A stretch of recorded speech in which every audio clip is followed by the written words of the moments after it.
akeeka abaa'oo kan uummanni Oromoo hiree ifii murachuu akka danda'u gochuu fudhachuudhaan qabsoo bilisummaa Oromoo hanga fiixa baatu qabsaa'uuf kakuu seenna irbuu seenna kakuu keenya kana gannee yookaan faalleessinee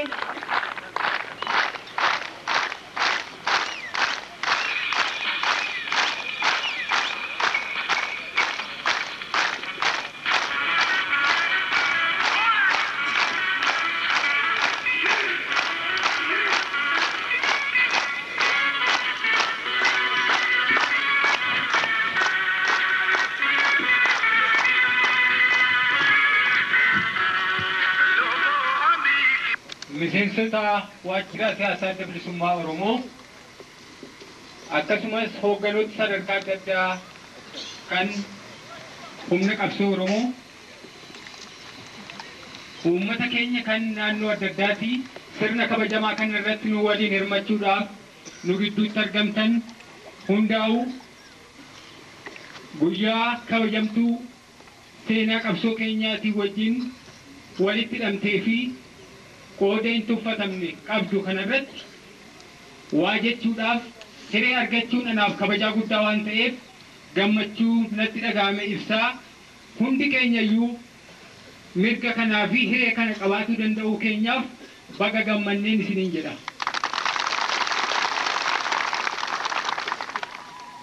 Guyyaa har'aa kanatti kan nuti gammannuuf yeroo hedduu sirna namaatiif jecha kabajaa namaatiif jecha yeroo caqasnus dantaa nama biraa caqasuudhaaf yeroo dubbannullee waan nama biraatiif tolu dubbachuudhaaf dirqamaa kanneen kana fakkaatan irratti waggoota umurii namoota yeroo dheeraa jijjiiratanii caalan dabarsineerra jecha. Kanaafuu har'a asitti gabaabbattullee yeroo nuti xiqqaattu wanti nu dubbannu dantaa keenya wajjin kan walitti hidhamne ka caqasnullee kadhumnellee boortaadhaan ajajaan dirqiidhaan osoo hin ta'in fedhiidhaa fi hawwii oromummaa irratti hirkatuudhaan yeroo haasofnuu fi yeroo sirnoota xixiqqaa qophiin ga'an ittiin godhamin tokko tokko asitti qabaannee argamnutti keenya ta'uu isaatiin gaa mirga guddaadha jenneetu itti gammannaa jechaadha. Mirga nuuf barbaachisu keessaa wanti hedduun akka nutti hafan beekamaadha.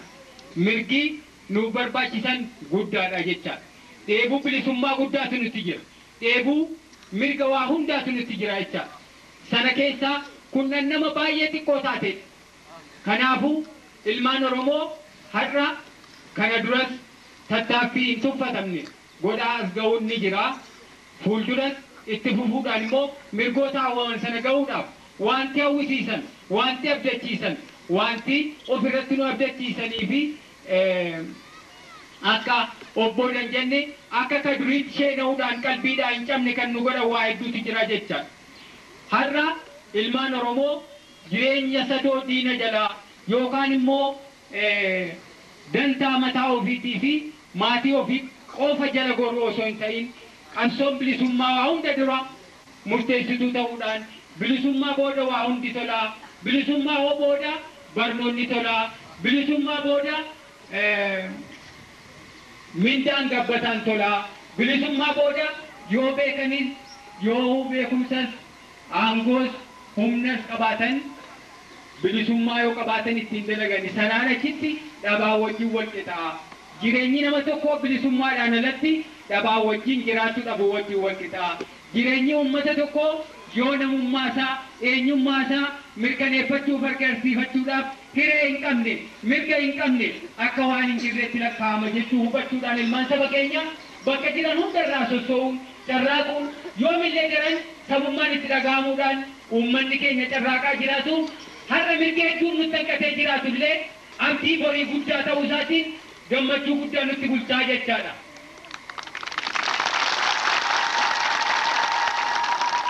uummanni keenya haguma diina isa cunqurse tokkotti aarutti ofitti aaruun oolu nutti fakkaata. Ofitti aaruus dhuguma qabna moo'ii jecha. Haa ta'u ilmaan saba keenya qabsaa'onni adda bilisummaa Oromoo uummata keenya keessaa dhalachuudhaan bahuudhaani waan irra ta'aa jiru, waan uummanni keenya irra bal'inaan hubataa jiru, hojiirra oolchaa jiru kanaaf sosso'aa, ifaajaa, wareegamanii kadhabaman hedduudha jecha. Wareega hedduutu mudata. Qabsoo hadhooftuudhaan mirgattii xiqqoo kanaaf geenye jecha. Kanaaf har'agaa kana hubatuudhaan uummanni keenyallee wareega kafalame sana hundaatti firii godhuudhaaf gootawwan ilmaan Oromoo hedduun kan itti dhabaman. Hayyoonni Oromoo hangi tokkoon hangi turte kan itti hir'atte. Kan wareega ulfaataa uummanni keenya akka uummatummaa isaatti lubbuuf qabeenya isaatiin itti gubatee, itti barbadaa'ee, itti hidhamee baadiyyaadhaa magaalaa utuu hin jedhamin itti rashanamee jireenya isaatii fi kabajaatti dhabee itti sodaatee birrataa jiraatu godhamaa turte sun hundinuu har'a qabsoo wareega sana fakkaatuun argamteen mirga amma argatu kana argataa jirra jecha. Dabalee har'a uummanni keenya qabeenya isaatiin lubbuu isaatiin bakka jiru hundaa'u akeeka ulfaattuu kanaaf dhaabbatee yeroo nu haamilu yeroo nu jajjabeessu fuuldurallee qabsaa'onni adda bilisummaa Oromoo daran warraaquudhaaf daran carraaquudhaaf wareega kutte kan dabre hundaattu obsuudhaaf of kennuudhaaf du'uu yookaan dhabamuu yoo taate malee sodaan haddaa qabsoo yookaan immoo waan biraa kan gosa feetee hunda'u kan qabsoo bilisummaa uummata Oromoo irraa qabsaawwan Oromoo obbo hin deebisne ta'u sosso'iinsi har'a uummanni keenya baadiyyaa kaabaa kibbaa walakkeessaa maanguddoon keenya dardarri keenya haawwan keenya shamarran keenya godhaa jiran hedduu nu abdachiisanii nu onnachiisanii fuulduraaf illee murannoo guddaa nu kennaa jiranii jechaadha. Kanaaf har'a waa hedduun akka nutti irratti beennee ni gaddinaa ni aarraa nutti hin tolu jechuudha. Haa ta'u fuuldura keenya ilaaluudhaan abdii guddoo fuula keenya dura jiruu fi murannoon uummata keenyaa tokkummaan uummata keenyaa dammaquu dhabuun uummata keenyaa kan irrataa ture kan bilisummaadhaaf nu hanqise bilisummaa ga'uu nu hanqise sun guutamee waan jiruuf akka nama bilisoomeetti ilaallaa jechaadha. Injifannoo jenna. Injifannoo jenna mallee. Maaliifi sababa biraa tokkoon miti ka gabroomneef sababa biraa tokkoon miti kan waan hawwinu hundaa'uu dhabnee as geenye jecha. Namni naannan jiru Oromoon naannan jiru Oromoon hin dallanne hin gubanne ofitti hin qaanfanne walitti naarre ofitti naarre hin jiru jecha. Kasana hundaa nu godhe gootummaa dhaba miti loluu dhaba miti hayyuu dhaba miti qabeenya dhaba miti jechuudha. Haa ta'u tokkummaa dhaba dammaqanii firaaf diina adda baafatanii diinatti lafaa kaa'uu hanqatu qofatu gabrummaa jala nu jiraachise jecha. Har'a sana hunda guuttataa waan jirru waan ta'eef jecha.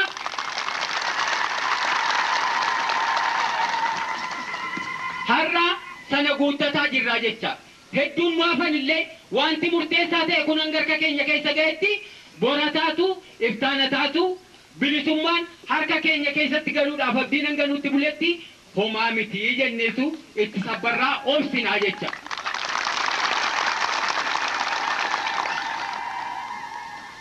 Har'a waa hedduun ajaa'iba namatti ta'uu malata. Ajaa'iba ta'uu hin qabu garuu innis maal inni namoonni biyya alagaa biyya biraadhaa dhufanii lafa abbaa keenyarra akka fedhan bashaaduu gulufuu deddeemuu nu ajajuu nu bulchuu nu qoceechuu barbaaduun ni jira jecha. Kun ajaa'iba samiirraa bu'e ta'e tokkoon miti ajaa'iba biraatiin miti jechuudha. Of ijaaruudhaan dammaquudhaan dantaa ofii eegsifatanii raawwatanii nama biraallee gabroonfatanii jiraachuudhaaf hawwii qaban guuttachuudhaaf jecha. Akka kun itti ta'uu danda'e ijaaramanii of qopheessanii dhalaan isaanii dhiirri isaanii maanguddoon isaanii ijoolleen xixiqqoon harma hootutuu nafin biyya abbaa isaanii keessatti qawwee baatu bira butanii biyya keenyatti bobba'anii har'a qawwee baatanii kan afaan hin beekne kan dubbachuu hin dandeenye milaacii haqoo qabanii harkisanii dhukaasuu warri danda'an ganda keenya keessa bobba'uu jecha. Ganda keenya keessa bobba'uu jecha. Akkanatti kanarra galattee lafa jirtu qofa miti ka garaa keessa jirtullee qabsoodhaaf qaadhimanii mirga mataa isaanii qofaaf osoo hin ta'in mirga nama kan biraallee deemanii ukkaamsuu yoo barbaachise bulchuudhaaf itti of jijjiiranii jiraachuudhaaf hawwuu jechaadha. Kanaaf har'a yeroo kan ta'an akkamitti ta'e jedhanii yoo gaafatan deebisaan ni tokkooman, wal jala deeman, walii ajajaman, ni ijaaraman, ni hidhatanii jechuudha. Akkanaanitu mirga isaanii bira kutaneerra mirga nama biraatti illee ajajuudhaaf ga'anii jechuudha.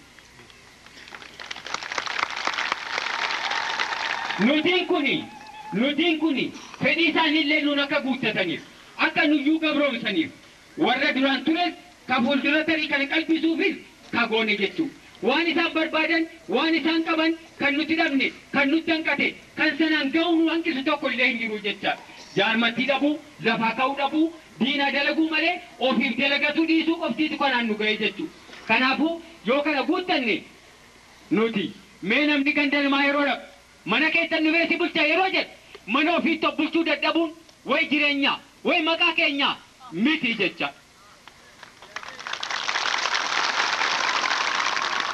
Nuti sarraa yoo nama weeraruudhaaf ta'uu baate, yoo nama gabroomsuudhaaf ta'uu baate, biyya abbaa keenyatti, ganda keenyatti, qabeenya keenyatti ajajuudhaaf, walii keenya argitee akka feenuuf akka barbaadnutti wajjin jiraatuudhaaf, waa hunda keenyatti murteeffatuudhaaf, wal gurmeessinee, hidhannee, dammaqnee lafaa kaanee, harka wal qabannee, dhiyaa bahaa, kaabaa kibbaa akkuma sila jedhamtetti ilmaan Oromoo lafaa ka'uudhaan falmaa gosa hundaa'u, tooftaa qabsoo hundaa'u faayideeffachuudhaan akeeka keenya guuttachuudhaaf kabachiifachuu qabnaa jecha.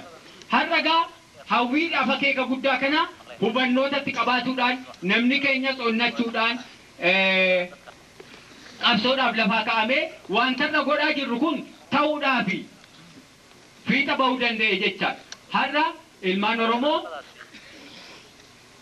kan hojii adda addaa keessa jiran, kan irreenfama adda addaa hojii mootummicha dabree keessattis qaban, kan yoo dalagan diina jalallee goran mindaa gabbataadhaaf hunda yookaan sooressiisaa argatan hundinuu sana dhiisanii qabsoo kana keessatti hiriiruudhaan falmaadhaaf of qopheessuudhaa fi galii sana akka rukutamu godhuun qabsoo Oromoo keessatti ilmaan Oromoo qotee bulaan, hojjetaan, barataan, naggaadeen hundinuu akka hiriiru taasisuun injifannoo guddaadha jecha.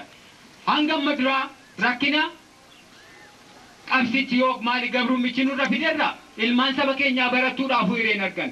Hagi barattuudhaaf hiree argates hagi qabsoo kana keessatti hiriiree uummata isaatiif faayidaa kenne yookaan bu'aa buuse xiqqaadha jecha. Har'a immoo hiree walitti bahiinsaa kan dhaabbatee bilisummaa Oromootii fi uummanni keenya walitti bahee, walitti makamee, wal gaafatee, wal barsiisee, walirraa baratuun hiree guddaan arganne, ni milkoomne, injifannoodha kan nuti jennu guddoon har'a uummata keenya walitti baanee humni barataan hawaasa keenya keessaa dammaqaan ka waa hubatuu danda'u, kan uummata isaa barsiisuu danda'u, ka qooda kennee jijjiirraa fiduu danda'u qabsoo kanatti dabalamuun hawaasi Oromoo hundinuu carraaquun qabsoo kana milkeessuuf qooda guddaadha qaba. Nuyi warri isaan har'a nutti dabalaman warri isaan dura turuudhaan xiqqoo muuxannoo horannee fi qabsottii kana asitti eegnee waliin as geenye isaan har'a nutti dabalamuudhaaf nu wajjin hiriiruudhaaf hiree akkasii argatuudhaaf tumsa argannee jabaannee diina keenyaaf sodaachisoo ta'uu danda'u keenyaaf gammachuu guddaatu nutti dhaga'ama.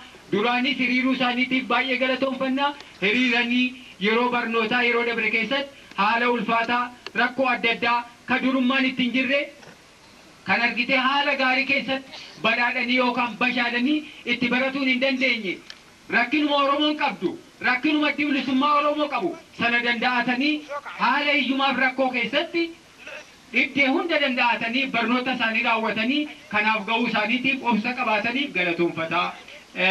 Nuyi warra hafan hundaaf yookaan uummata keenya ka bakka biraa jiru hundaafu fakkii gaarii ta'anii kanaaf ga'uu isaaniitiif eebbifamtoota keenya har'aa kanaan baga gammaddan jennaa. Fayyaa ta'aa milkaa'uu qabsoo keessaniitiif waan isin hiriirtaniitiif immoo isin maddii jirraa booxannotti hangatti beennu hangatti quba qabnuuf isin duratti jirru kana walii qooduudhaaf wal obsiisiisuudhaaf waan hin beekne wal barsiisuudhaaf ba'aa ammoo suuta walirra keenye akka qabsotti irraa jedhaan of fuudha waliin deebisnes godhuudhaaf qophiidha. Dhaabni keessan harka lamaan ofitti isin fuudha. Irbuu keessan nageenya irraa irbuu keessan fiixa baasuu irratti waan nu danda'ame hundaa goonaa irbuu keessan itti jabaadhaa fayyaa ta'aa jennaan jecha.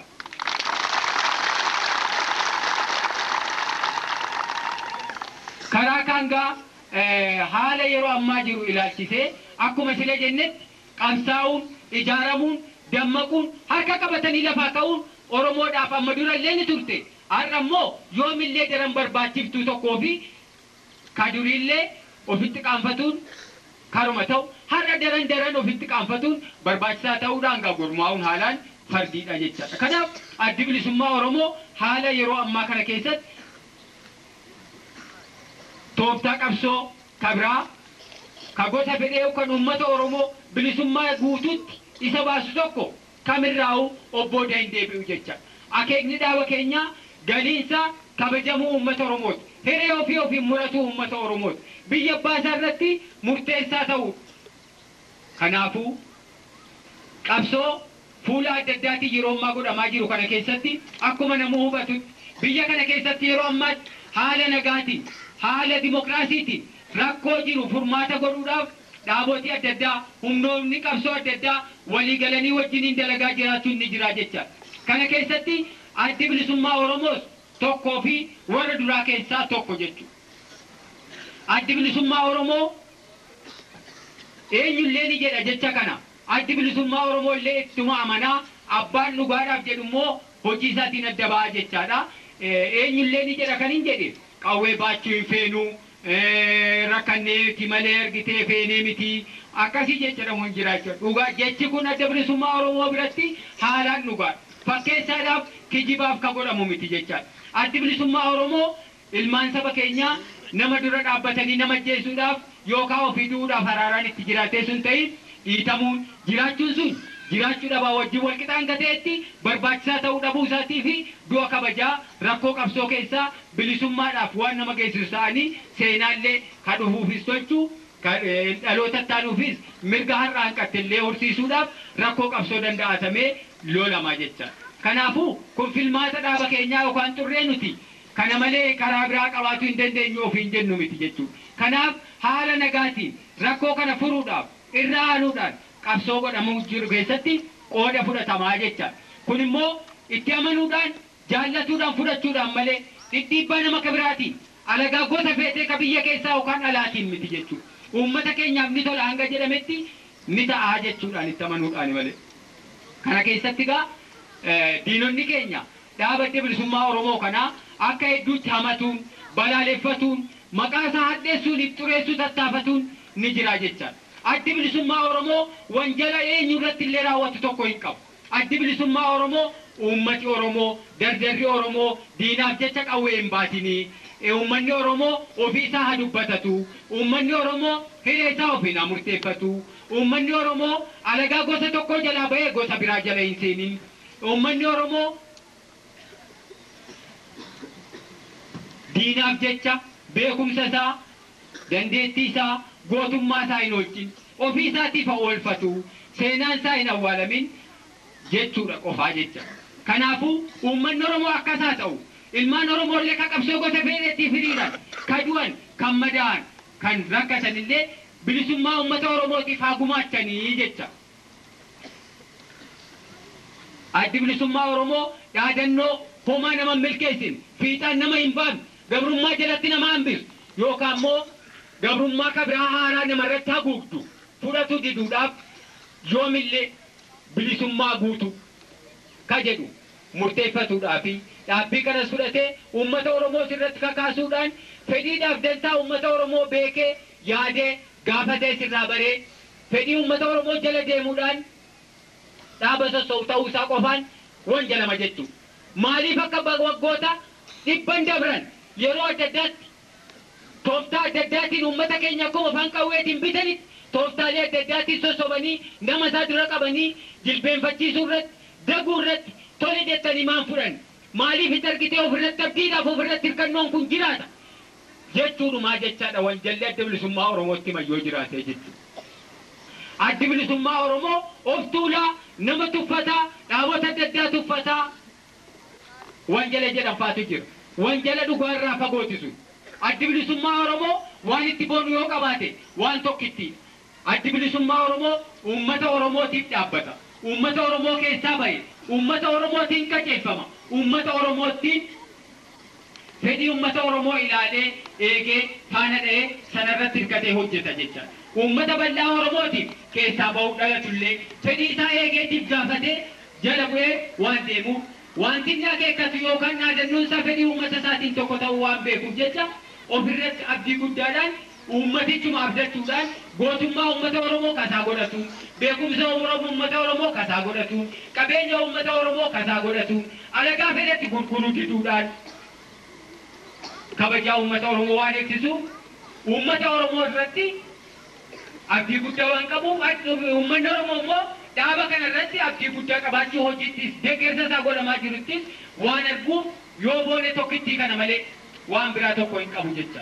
Kun immoo diina uummataa kun godhachuu uummata Oromoo harka naannoo ka fedhe adda addaatiin gurguruu